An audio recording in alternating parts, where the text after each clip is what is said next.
नमस्कार, मैं हूं डॉक्टर कल्पेश और आज हम बात करेंगे ओसीडी के बारे में। ओसीडी यानी कि ऑब्सेसिव कंपल्सिव डिसऑर्डर, जो विचार वायु या धुन रोग से भी जाना जाता है। ओसीडी को समझने के लिए हम उसे दो पार्ट में डिवाइड करेंगे।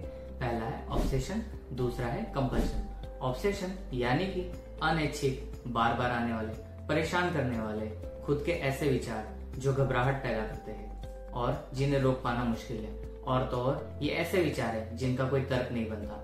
ऑब्सेशंस कई प्रकार के होते हैं, जैसे कि पहला है कंटामिनेशन, यानी कि व्यक्ति को खुद की या बाकी चीजों की सफाई को लेकर परेशान रहना। दूसरा है एग्रेशन, जिसमें व्यक्ति कहीं खुद को नुकसान ना पहुंचा ले या किसी और को ना पहुंचा दे, ऐसे विचार से परेशान रहना। तीसरा है सेक्सुअल ऑब्सेशन, जिसमें सेक्स के ऐसे विचार आना जिससे घबराहट शुरू हो जाए।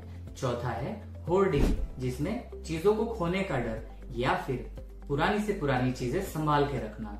पांचवा है मैजिकल थिंकिंग, जिसमें lucky number, unlucky number, lucky colour, unlucky colour या फिर किसी शब्द से परेशानी। छठा है सोमेटिक, जिसमें व्यक्ति को कोई बड़ी बीमारी ना हो जाए, इस विचार से परेशान रहना। सातवां है भगवान की नाराजगी का हद से ज्यादा डर। आठवां है हेयर पुलिंग, यानी कि बालों को खींचना या फिर उसे खाना। नौवां है मास्टरबेशन, जिसमें हस्त मैथुन को लेकर परेशानी, चिंता और घबराहट होना।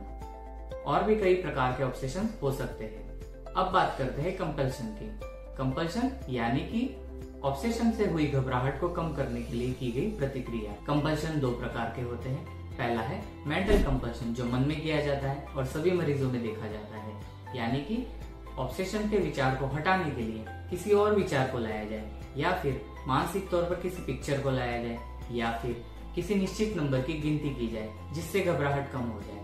दूसरा है मोटर कंपल्शन, जिसमें शारीरिक तौर पर कोई ऐसी चीज करी जाए जिससे घबराहट कम हो जाए, जैसे कि किसी चीज को बार बार चेक करना, ताला, गैस, बाइक या कार का लॉक, बार बार हाथ धोना या फिर चीजों को एक ही ऑर्डर में रखना या फिर पर्टिकुलर किसी प्रकार की एक्शन करना, जैसे जीभ निकालना, ताली बजाना, क्लैपिंग, टैपिंग, टचिंग, नॉकिंग वगैरह वगैरह। जनरल पॉपुलेशन में ओसीडी 2 से 3%, यानी कि हर 100 व्यक्ति में 2 से 3 लोग ओसीडी से पीड़ित है। मेल फीमेल रेशियो इक्वल होता है। अगर एक एवरेज एज की बात करें तो 20 साल तक की उम्र तक ओसीडी की शुरुआत हो जाती है और 70% तक पेशेंट का डायग्नोसिस 25 साल तक की उम्र तक हो जाता है। अब ये होता क्यों है? अगर इसकी बात करी जाए तो इसके कई सारे कारण हैं, जैसे कि पहला है जीनेटिक, दूसरा है dysregulation of serotonin, norepinephrine, dopamine, तीसरा है ब्रेन के कॉर्टेक्स, स्ट्राइटम, थैलेमस और कॉर्पस कैलोसम जैसे हिस्सों में गड़बड़ी के कारण, चौथा है ऑक्सीटोसिन या वासोप्रेसिन का बढ़ जाना, पांचवा है बच्चों में हुए स्ट्रेप्टोकोकाई के इन्फेक्शन, जिसे पांडास कहा जाता है, वो भी एक मुख्य कारण है बच्चों में होने वाले ओसीडी के लिए। अगर किसी व्यक्ति को पूरे दिन में 1 घंटे से ज्यादा समय ऑब्सेशन या कंपल्सन में बीत रहा हो तो उसे तुरंत ही एक साइकियाट्रिस्ट को कंसल्ट करना चाहिए। अच्छी बात तो यह है कि सही इलाज के साथ ये चीजें ठीक हो सकती है।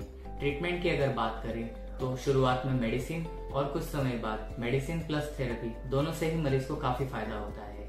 अगर आपको या आपके जानने वाले को ऐसे लक्षण है तो उसे तुरंत ही एक साइकियाट्रिस्ट को कंसल्ट करिए। Thank you.